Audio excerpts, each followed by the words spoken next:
Faleminderit. Shumë knaqësi me të pritë në studio. Faleminderit. Faleminderit për kohën, mirë se na erdhe. Hajde, Lulda, hajde, rehatohemi të studio. Ky është vendi për juve. Faleminderit. Knaqësi që të kam këtu. Si je? E të përvuash, gjithashtu, të vinë në shtëpinë time. Mirë se erdhe. Në Kosovë, shku do qofë shtëpia ime. E vërtet, jeta juaj tashmë është konsolidu goxha në Zvicër edhe mund të themi që ato vitet atje e shtojnë më shumë mallin për Kosovën, apo vizitat ashtë të shpeshta nuk e kanë lënë fort që të rritet shumë? Adev është rënja. Ku do që të shkosh, ku do që zgjerohen degët të tuja, prap rënja mbetet rënja. Dhe këtu ndihem në shtëpi tamam. Je në shtëpinë tuaj. Vjen shpesh, ka pasur raste që pas një vizite të ndër në Kosovë e ke shty biletën, veç se s'ke. Nuk ta ka bajt zemra më këthy sërish atje. Dëshira do të bënte këtë gjithmonë, por jeta në Zvicër është shumë intenzive. Migrantët do të punojnë ndoshta 2 fish, sa vendasit për qenë ata që janë. Nuk du të ankohem se punoj me shumë qef, por ndoshta kur të pensionohem, ndoshta do t'jem më shumë këtu se sa atje. Deri atëherë nuk janë planet për rikthim. Më shkoj, njemi borë si zoq shtektar, tash ka marrë për 3-4 ditë, nese do të kthehemi, por për mu ishte rëndësishme ju dhash fjallën dhe eva sot e kjo. Edhe mua vjen shumë mirë që në këto pak ditë që të qëndrimit në Kosovë, arritëm që të kapnim pak nga kjo ditë e fillimit të javës, por që dua ta shfrytëzoj siç është më së miri, dua ta shfrytëzoj këto minuta të drejt për drejt, siç u thash edhe shikuesve, për të folur mbi ato përjetime sa të bukura por edhe të vështira tuajat. Do e nisë nga Lugu i Baranit. Aty ku besoj unë, si çdo fëmijë ku ka në vendin ku rritet e merr ato kujtimet e para, edhe për ju qëndron njëjtë. Lugu i Baranit është edhe si një nocion fizik, është vendi ku kam lind.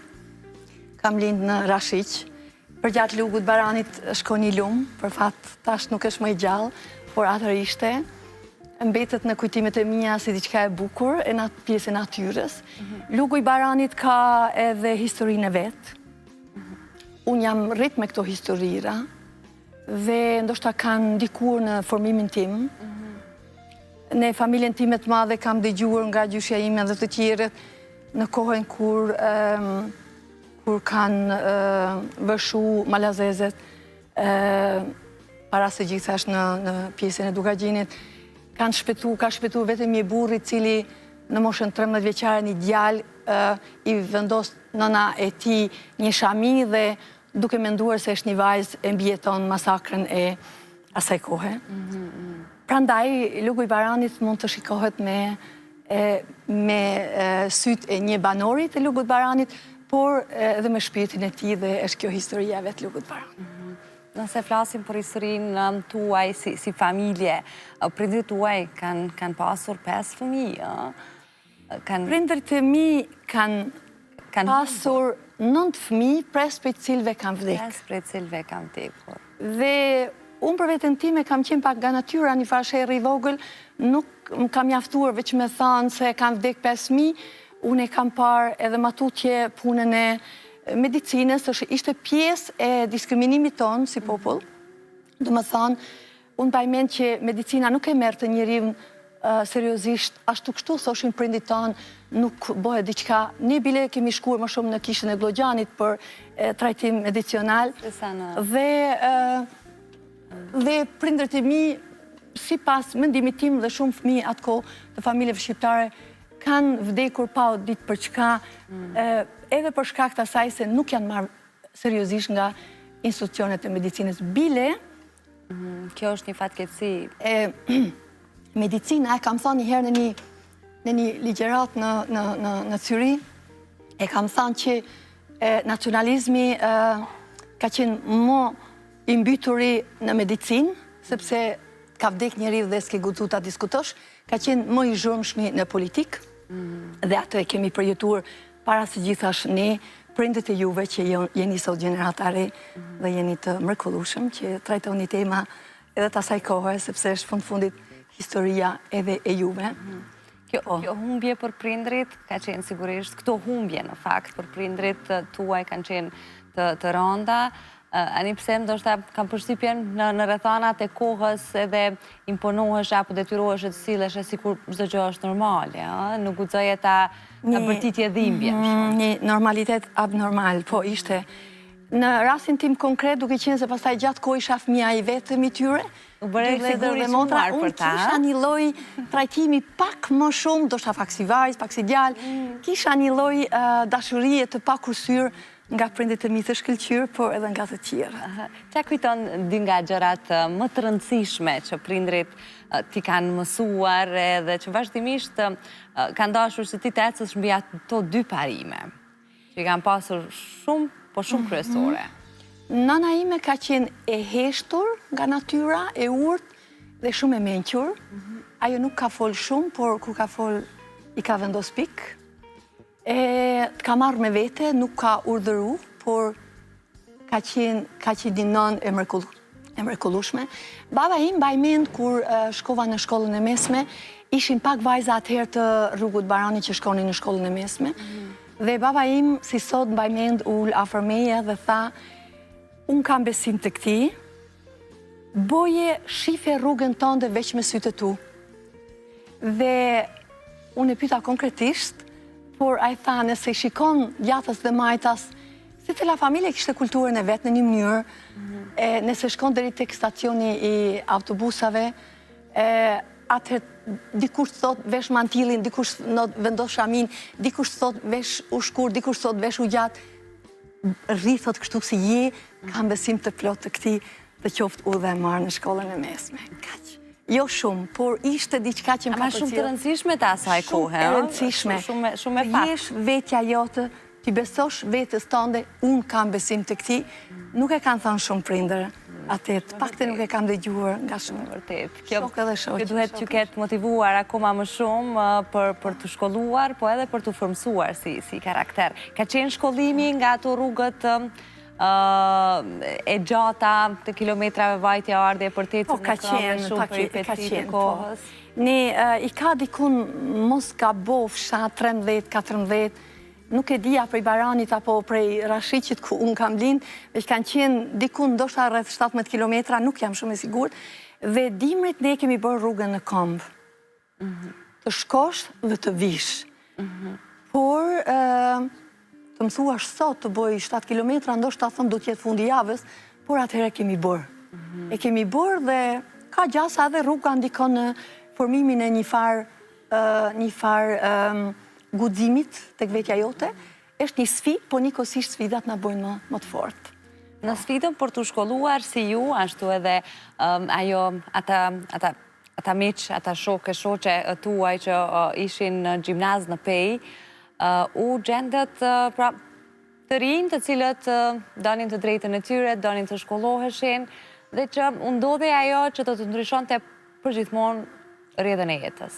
Po, ishin rrethanat, ne ishim në klasën e 8, kur ndodhen ngjarjet e mëdha që përcaktuan edhe është një hallë e rëndësishme historisë popullit shqiptar në përgjithësi dhe në Kosovë veçanërisht, also lëvizja studentore, demonstratat e studentëve. Ne mirnim nga pak nga ato që dëgjoheshin, kombinonim nga pak ose nga shumë nga ato që kishim dëgjuar, i kombinonim dhe i shifnim të konkretizuar në përditshmërinë tonë, dhe ne ishim jo produkti propagandave që thoshin atëherë, për që arsye dhe jemi denuar pastaj me këtë akuza pompoze, ne ishim dëshmitar të përditshmërisë në të cilin njeriu diskriminoheshte, thyeshte, poshtroheshte, e tashmja ti, e kaluarja ti, mohoshte ekzistenca jote si njeri, si popull, do t'ishe i verbër po të mos i shifje këto gjëra, dhe ka gjasa dikon dhe krijon natyra për t'i parë këto, ose për t'i ndier më shpejti dikon më ngadalë. Ne ishim gjenerata e rinisë është gjithmonë më e guximshme, ndonjëherë çmendurisht guximshëm, dhe ne vendosëm të bëjmë diçka kundër këtij statusi, kundër këtij diskriminimi, kundër kësaj frike, kundër këtij mohimi. Ne ishim gjenerata që zakonisht e gjenerata re që fillon që me ndori skudzimshme, më pastaj u përfshi gjithë populli, historia që pastaj e ndodhi e keni të njohur edhe ju. Dhe guximi nuk shkon pa pasoja, sidomos nga këto guximet e çmendura, ashtu siç po i cilësoni edhe ju. Kjo na çoi tek burgosja juaj akoma pa mbushur 18 vjeç, a? Po, ishte një prej shumë arrestimeve. Ne ishim fare të veçantë. Ndoshta një veçantie jona ishte se ishim shumë vajza. Ishim 2 djemë dhe 7 vajza. 7 vajza.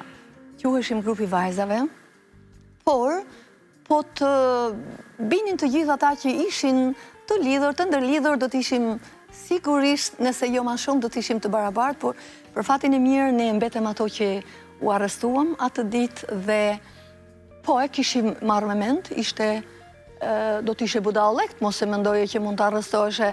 Nuk ishte ajo një rrugë, po nisëm të bëj një lojë tenis ose futbollin në pëlqen. Ma tutje ishte një vendim, ishte një bindje. Dhe ne u arrestuam dhe u dënuam më pastaj, u arrestuam me 19 dhjetor 1984 dhe kush më herët, kush më vonë, jemi liruar pas shumë vitesh, unë jam liruar tamam me 19 dhjetor 1988. Jo të 4 vite, të cilat me atë sa kam lexuar edhe dëgjuar në për ato intervistat tuaja publike më përpara, 4 vite që mund të them qas kishte ndodhur. Unë do shta për shkak si jam nga natyra njëri që flas, i jap vetës të drejtë të thomë sot këtu publikisht që jam zëri i shumë vajzave, zëri i shumë djemve, që kanë kaluar në për këto shkallës të sketerëve. Ne jemi rritur, jemi edukuar të mos i mërzisim prindrit, të mos i mbi ngarkojmë vëllezërit motrat. Ne jemi edukuar si një mënyrë e veçantë për të mbijetuar, rrethanat të cilat kemi jetuar, të mos flasim, të mos ankohemi.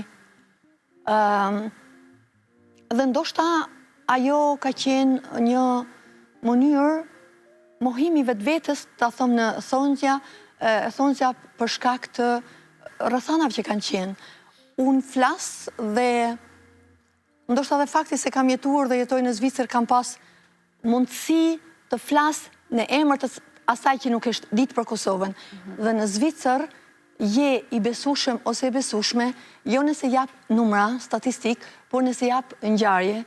Dhe të them sinqerisht, ndoshta është 300 herë, po e them kushtimisht kështu, që unë në një mënyrë ose në një mënyrë tjetër, në kontekste të ndryshme, kam bërë rrëfime, deklarata, për hir para se gjithashtu të Kosovës. Dhe po se ilustrove, ndoshta sërish për hir të vendit tim, ndonjëherë kam kaluar një lloj kufiri që edhe vetë nuk e kam besuar se mund ta kaloj.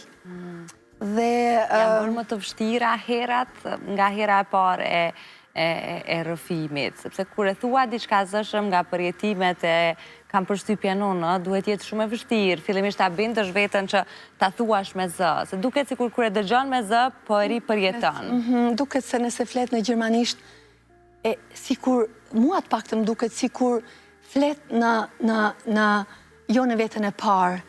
Është ajo përkthimi që ti e bën, është podiumi cilit i drejtohesh, ose nga podiumin cilin ti drejtohesh publikut.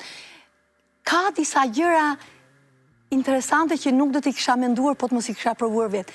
Të flasësh në Kosovë, edhe 1000 herë ta thëmë të njëjtën gjë, prap kam një emocion që ndoshta më duhet kohë për ta qetësuar. Unë s'desha është një kthim në atë kohë, edhe në rrugës sipër kur vi tek ju, po edhe kudo qoftë tjetër, të merr me vete ajo kohë. Është pa mohueshme, nuk mund të them se ne jemi kështu dhe ashtu dhe nuk na ka bërë asgjë ajo.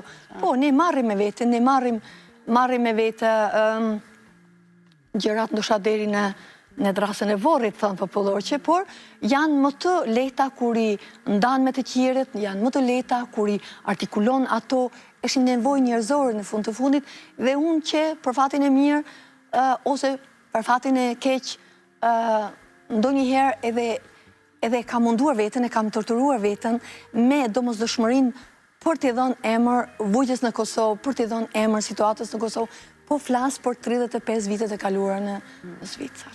Unë edhe sot në takimin tonë nuk dua të zgjoj shumë plagët, sepse e marr me mend sa e vështirë është pikërisht për këtë që folëm, por e kam shumë të rëndësishme, besoj edhe ju bashkoheni në këtë misionin tim, sidomos kur jemi para publikut, që mendoj ua kemi përbërë sidomos brezave të rinj, të tregojmë qartë e mirë, historitë dhe akoma më mirë historitë nga goja vetë atyre që i kam përjetuar, se sa të kalojnë vite e vite të mbesin veç në të lexuara.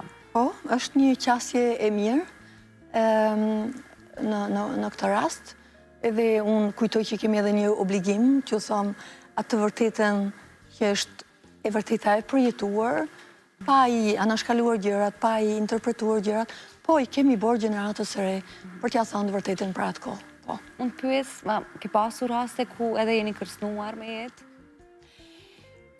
Unë kam pas raste kur kam dashur të mos jetoj në situata të caktuara.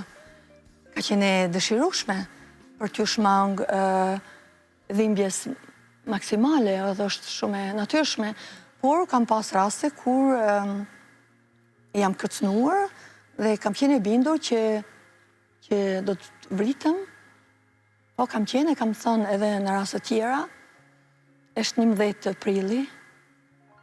Me 11 prill unë nuk punoj asnjëherë, edhe sot e kësaj dite, është dita ime, sepse atë ditë jam bartë në diku në një fshat rrethit Mitrovicës, besoj një ditë do të marrë guximin dhe do të shkoj, do ta shoh, e njoh vendin po ta shoh. E kam një perceptim vizuel shumë më të lartë se sa duhet, por më ndihmon ndonjëherë të orientohem. Po ishte dita e fundit e hetimeve. Unë nuk e kam ditë në kohën tonë, nuk e ka ditë kur fillon, kur përfundon, kur të marrim pyetje, cila ditë është kjo, ke pas një dezorientim total, por atë ditë, si shumë herave tjera, është kërkuar për me të nënshkruaj një listë me emrat të njerëzve të ndryshëm, të cilët edhe nuk i kam njohur, me përjashtim të një alimusës Riza Krasniqit, mësimdhënës të mi. Edhe ndonjë emër, po që unë e kam për fat keq nuk i mbaj mirë me emrat, ftyrat i mbaj mend, po që emrat jo. Dhe vazhdimisht gjatë hetimeve është thënë, ju jeni peshqit e vegjël, peshqit e mëdhej jenë jashtë, nëse ju e nënshkruni, do të keni këtë të mirë ose do të keni këtë të vështirë. Është bërë një psihoterror dhe unë e kam thënë, siç mund ta ketë thënë edhe të gjithë shokët dhe shoqet e mia, sepse në gjyq nuk ka dalë askush prej përveç në grupit tonë që jemi arrestuar brenda asaj dite, ato 2 ditëve të dhjetorit. Më pastaj ata kanë përdor frikën si një mjetëdhune, si gjithmonë, me gjithkund regjimet që janë të njohura për këtë lloj çmendurie. Në kohën kur unë kam thënë që jo, nuk janë këta njerëz, nuk i njoh dhe nuk e kanë shkruar këta një letër, pamflet që ne kishim shkruar si protest dhe ishte në fakt një strategji e jona e paralajmëruar se do të veprojmë, dedikuar, shkruar politikanëve të asaj kohe, dhe unë kam thënë që jo, është absurde dhe të mos besosh që një maturanti ose maturantje ose një grup maturantësh mund mos e shkruaj një letër paralajmëruese për veprimet tona, një letër kërkuese për ta stopuar mohimin ton, dhunën, kemi treguar sekuenca të ndryshme të dhunës, dhe mos nënshkrimi ishte, unë mendova se mos nënshkrimi është ndoshta një përmbyllje e hetimeve, ndoshta, por nuk e disha që ajo ishte dita e përmbylljeve tamam të hetimeve në tërësi, dhe unë kam thënë jo, nuk kam, nuk janë këta, nuk I njoh dhe letrën e kam përpunuar unë. Është interesant për të thënë që se cili prej antarëve të grupit tonë e kanë thënë të njëjtën gjë, ne jemi dënuar dhe askush nuk e ka ditë sakt kush e ka shkruar letrën. Në fakt të gjithë në një mënyrë e kishim për atë punë, sepse edhe kishim shpërndar bashkërisht, por ajo ishte dita kur unë jam marrë pastaj nga byroja zyra drejtorit të burgut dhe jam dërguar diku në periferi të Mitrovicës.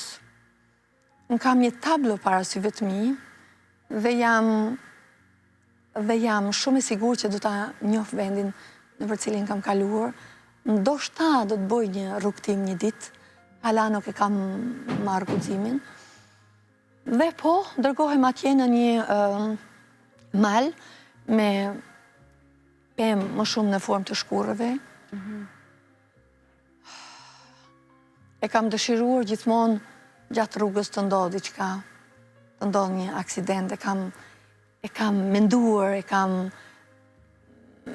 pas në mendin time si mundësi për të hudhë nga mbrapa, për të përdorë timonin e policit që ishte edhe shofer njëkohësisht, për ta kthyer nga ana e djathtë, sepse ajo shpati rrëpirt ishte në anën e djathtë. Edhe, më falë, më pasaj, aty ishte në mesin atyre shkurrëve, ishte një lloj cungu që ishte prerë nga dikush, ndoshta kishte qenë një pyll I prerë nga ma përpara dhe ishin rritur shkurrë të reja. Dhe unë nuk kam qenë gjendje me qëndru në kom, tamam. Aty të drejtua dhe armë? Më kanë bartë tek një cungi prerë, jo shumë I shkurtër. Edhe ka ndodhur ajo që ato më kanë thënë ose të nënshkruash ose të do vritesh. Për të nënshkruar ishte një listë me njerëzit që kinse neve na kishin indoktrinuar, na kishin vërë. Ani se unë kisha 101.000 argumente për kohën, për rrethanat, për qëllimin e veprimeve tona, dhe për qëllime që dua t'i arrim, por ata kishin mjet frikën dhe unë kam besuar që a ditë do të vdes, por isha aq e lodhur sa nuk dua ta mashtroj as veten as dikon tjetër, e kam dëshiruar të vdes. Ata kanë drejtuar një revolver, në pranin time I ka kontrolluar plumbat, të paktën e ka bërë atë me një revolver, ka bërë lëvizjen dhe edhe një herë të nënshkruash ose do të vritesh atëherë. Ndoshta e ka menduar me mijëra herë këtë gjë dhe jam hala dhe sot e kësaj dite e bindur që kam dëshiruar të vritem atë ditë, dëshiruar në thojza, sepse do të ishte fundi I një kohe të çmendur dhe njerive ka dikun limitin e durimit të tij. Po, kjo ishte historia e një fshati dikund, një fshat nuk ka qenë, por mund të ketë pas një fshat dikund afër, sepse matutje janë parë disa kodra të gjveshura. Po, nëse shkoj dhe shoh vendin, jam shumë e sigurt të kam përdreq një memorje vizuele më normale se sa normalja dhe kam besim se do ta gjej. Do doja mos ta kishe këtë memorje? Urdhëro? A do doja mos ta kishe këtë memorje kaq? Ndonjëherë, po, ndonjëherë të lodh, ndonjëherë të ndihmon të orientohesh, sepse njeriu qëllimisht dëshiron t'i harroj gjërat të cilat të kujtojnë në një kohë të veçantë. Unë kam për shembull, nuk e dija kam thënë dikun tjetër apo jo, gjithmonë, çdo herë kur hyj për të pastruar në dush, në shtëpinë time, është pamundur, edhe sikur të jetoja 1000 vjet, është pamundur të mos e mendoj ujit e ftofur në temperaturat 1984 kanë qenë një dimër shumë I egër, shumë I fortë. Temperaturat kanë qenë të paktën -18 dhe kur qohem në banjon e burgut Mitrovicës, lagë me ujë të ngrohtë, gardiania thot du të pritësh nga jashtë, sepse ujë dirigjohesh të ndojza nga jashtë, dhe ti pret, je e lagur, ftohesh, mërdhihesh, -18 gradë, dhe pastaj vjen dikur ujtë, dhe kur vjen ujtë është ujtë i ftoftë. Ishte pa mundur në banjon time. Ishte pa mundur. Mund të këndoj aty në ujë, mund të boj diçka, mund të recitoj diçka, ishte pa mundur. Ajo është thellë e ngulitur në trupin tim, në mendjen time. Natyrisht e kam një strategji, si ta ka përcejate, por ajo ishte aty. Këto janë gjurmë të thella, pra qoftë ngulitura në kokë, po qoftë edhe nga ato gjurmë të fizike, po themi, të cilave nuk mund të ashtu si puna e dushit, kur sheh edhe gishti në këtë rast, kujtoj edhe rastin e djegjes me cigare që e keni marrë si shenjë. Me siguri për këtë, pikrisht për këtë qëllim që ta kujtoj. Ishte dhe tash unë rënqethëm gjithë kohën. Jam plotësisht prezent këtu, jam plotësisht... por është pa mundur nëse një sekuencë i kthehem në mënyrë të plotë asaj kohe të mos rënqethëm. Është mënyra ime si unë reagoj, dikush qanë, dikush unë e kam këtë mënyrë të reagimit. Po jam kthyra ditë më kanë sjellë, më pastaj në byron e drejtorit të burgut, sa here, dhe aty më morën, dhe pastaj me një cinizëm të llojit veçantë, thuhet që më thonë që do të bëjmë një vull që të mos na harrosh. Në fakt ato e bën më përpara, sepse njeri më dha të shtyrën dhe unë rash, ashtu kështu nuk kisha akoma të forta. Gjatë kohë nuk kam mund të ecë dhe të mbaj këpucë normale. Dhe pastaj njeri mori duqin e cigares dhe më dojgje gishtin e ashtu qujtur gishtin e unazës. E kam një shenjë cilën kam krijuar një lloj raporti akceptues, por gjatë kohë kam pas problem ta shikoj.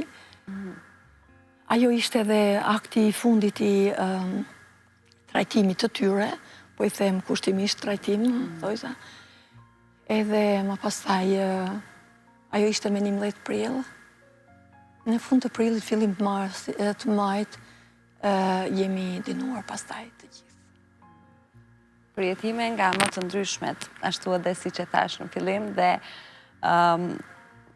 tentova dhe do dua që ta lë me kaq, sepse edhe pjesa pas daljes nga burgu, është rrëfim më vete.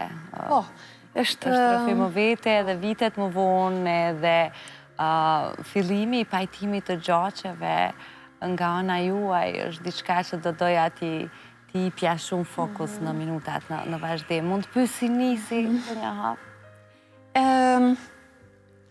Pajtimi i gjoqeve si ide nuk ka qenë huaj për të gjithë, për shumë kënd, sinqerisht. Ishte trajtuar në kohën e ngujimit të minatorëve. Dhe kanë qenë shumë e lumtur për ato që ata e inicuan. Qysh si fëmijë më ka përkupuar gjakmarrja, sepse në fshatin tim ndodhi një gjakmarrje për çështje absurde. Dhe më ka marrë me vete ajo histori. Sigur të ka ngel mendje. Po. Edhe më pastaj, duke u formuar, duke u ndërgjegjësuar, kam ditë që ajo është një plagë cila të merr me vete. Ku pezmatohet, ku... Dhe... Por, nuk është rastësi që aksioni i pajtimit të gjoqeve filloi tamam në fillimin e vitit 1990. Më thonë, ideja ishte, kishim biseduar me Akili Dedincën një herë në burgun e Mitrovicës, kur fillun lëvizjet e popullit në për rrugë, ishim atë kohë, isha vitin e fundit në Lipjan, dhe neve donim një të ardhme qytetare për popullin tonë, një të tashme dhe një të ardhme qytetare. Dhe gjakmarrja ishte një pengesë e madhe në cilën do rrethan, veçanërisht në këto rrethanat ku gjithë populli u mobilizua. Dhe në fakt, aksioni si aksion është planifikuar pastaj dhe është bërë pastaj, por një nxitje, një parathenje e vogël në një kontekst krejt personal, fillon me pyetjen e një personi nga Breliqi, me mbiemrin Gashi, për fatin e keq unë i harroj dhe i hyn hak gjithmonë atij zotrit, kur të shkruaj një libër do të shkruaj dikur kur dal në pension, do t'i them tamam emrin dhe me emrin e plot, sepse një kushëri i tij ishte në Hasmeri, me një familje në Lumbardh, atëherë me të cilët edhe filluam aksionin pajtimit gjaqe. Por aksioni si aksion, jo si një ide, jo si një thirrje, filloi tamam me 2 shkurt 1990, për faktin se ishte koha kur të vrarit, të masakruarit, të torturuarit, quheshin nga ana e regjimit serb të vrarë mes vete, trajtoheshin me një cinizëm, me një akuzë shtesë, sikur ne jemi aq të pamenqur, vrasim njëri tjetrin. Prekeshte edhe sedra ose pjesa më e ndihshme e njerëzve ashtu kështu ditë për ditë të konfrontuar me këtë regjim të çmendur atë kohë. Çdo regjim është i çmendur në mënyrën e vet, po aty sigur më rriu kulmin e asaj çmendurisë. Dhe pastaj ishte ideja, ishte e imja, por ishte vetëm një ide e imja, dhe me këtë ide jam nisur e bindur se do të bëjmë diçka. Unë jam nga natyra që nuk dua të hesht, të mos e bëj atë që mund ta bëj. Dhe ishin rrethanat që kërkoheshte nga kush do qoftë, nga cili do qoftë. Dhe atëkohë ishte kur më i gjithë përfshirë populli në këtë lëvizje, në lëvizjen e rezistencës, nuk kishte qenë më përpara. Për kohën sa unë kam qenë gjallë, se janë edhe ngjarjet e teta, janë edhe ngjarjet e tjera, të njohura edhe nga ju. Por nisma e aksionit pajtimi gjaqeve bëhet edhe si një thirrje për të bashkuar, edhe si një thirrje për ta ndërprerë ngënjeshtrën, akuzat e vazhdueshme të paftyra, të pa njerëzore, të pa skrupullta që i bënte ditë për ditë e në mënyra të ndryshme regjimi asaj kohe. Kjo ishte dita, dhe kjo ditë është dita e 2 shkurtit 1990, ne e kemi definuar si ditë aksionit të fillimit të aksionit pajtimit gjaqe. Si ju bënte të ndiheshit fjalia ju koft fal Gjaku? Tash fërën qepën. Është e fortë, është e papërshkruar. Është një përmbushje, është një arritur, por është njëkohësisht një detyrë, është një obligim, është një thirrje të shkohet më tutje, është një deklarat, jam i gatshëm të bëj më shumë për atë dheun, është një emocion që edhe po të mundohem të përshkruaj me gjitha ngjyrat e ndjenjam, nuk do të mund ta përshkruaj. Ajo ndodh në mua sado që flas për këtë gjë. Dhe ndoshta ajo ishte mrekullia e atyre viteve, në kohën kur ti ishe një hiq, ti përjashtoheshe, përbuzeshte, fyheshte, mohoheshte, vriteshte, lunoheshte në gjitha mënyrat e mundshme.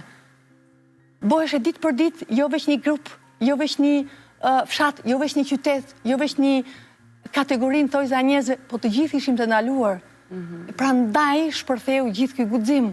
Shiheshit ndryshe për faktin se ishit gra dhe ishit pjesë e këtyre aksioneve? Po them të drejtën. Merret nga reagimet ose shikimet? Ne kemi qenë të privilegjuar për faktin se kemi qenë gra. Në fillimisht kemi qenë veç unë edhe Mërvetja. Pastaj morem Nurin, morem Zogën, morem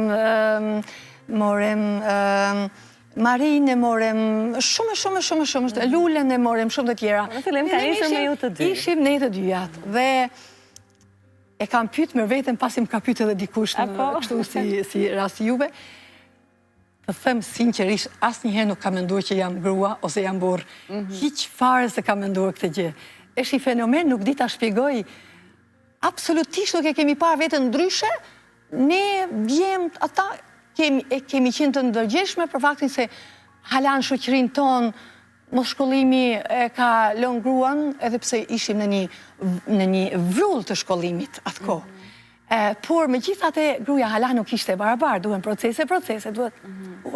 Ne nuk e kemi menduar, ne e kemi shfrytzuar ndoshta, po e them me menqëri, faktin se femra ka pas një status tjetër fare, e shtrajtuar me një dozë respekti, mo tjetër fare, kemi qenë motrat e dikujt, vajzat e dikujt, shoqet e dikujt, dhe e kemi shfrytzu pak me marifet, të them sinqerisht, dhe jam e lumtur që kemi hy që mendurisht udhimshëm, aty kur nuk është menduar fare, ti flet si grua, tjetër flet si burr, jo, nuk e kemi pas në këtë problem. Ndoshta ka qenë burgu ai që na ka bërë të barabartë, sepse regjimi në burg nuk të ka trajtuar ty ndryshe pse je vajzë, sepse je grua nga burrat. Të paktën nga ato që i kam dëgjuar në një mënyrë ose në një mënyrë tjetër, se cili dhe se cila është trajtuar në një mënyrë shumë specifike, ndoshta të gratë, ka qenë një shkallë e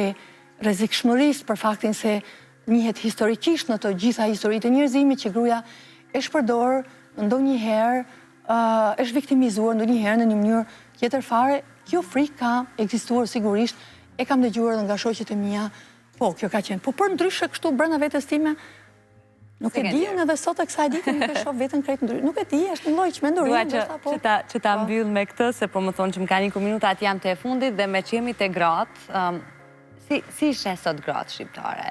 Ose çka do doje që ato të bëjnë më shumë, fillimisht për veten, për njëra tjetrën e më pas për shoqërinë? Emancipimi nuk bëhet me fjalë, nuk bëhet me thirrje. Thirrjet bëjnë një sensibilizim. Emancipimi bëhet me shkollim. Nëse duam të kemi njerëz të vetëdijshëm, jo për hatër, jo për zor, jo për mungesë, po për mençurinë tënde, për guximin tënd, për vendosmërinë tënde, për gatishmërinë për të marrë përgjegjësi, le të jetë shkollimi rruga e sigurt e dëshmuar me qindra vite, rruga më e sigurt që e avancon gruan dhe secilin njeri që e ndërmerr këtë rrugë të formimit të njerëzit. Njeriu i formuar nuk e shikon se cilës gjini i takon. Ai është i guximshëm, ka guximin e mendjes, në rrethana të caktuar na duhet edhe guximi i shpirtit. Ne kishim atëherë këtë guxim, ju qojini më tutje guximin e mendjes juve. Faleminderit shumë për... Kemi shembuj mjaftueshëm ashtu si ju për ta quar këtë përpara. Anipse urojmë shumë që në këtë rast jo vetëm brezi im, por edhe ata që vijnë pas nesh të mos e kenë fatin e njëjtë të përjetojnë gjëra të tilla.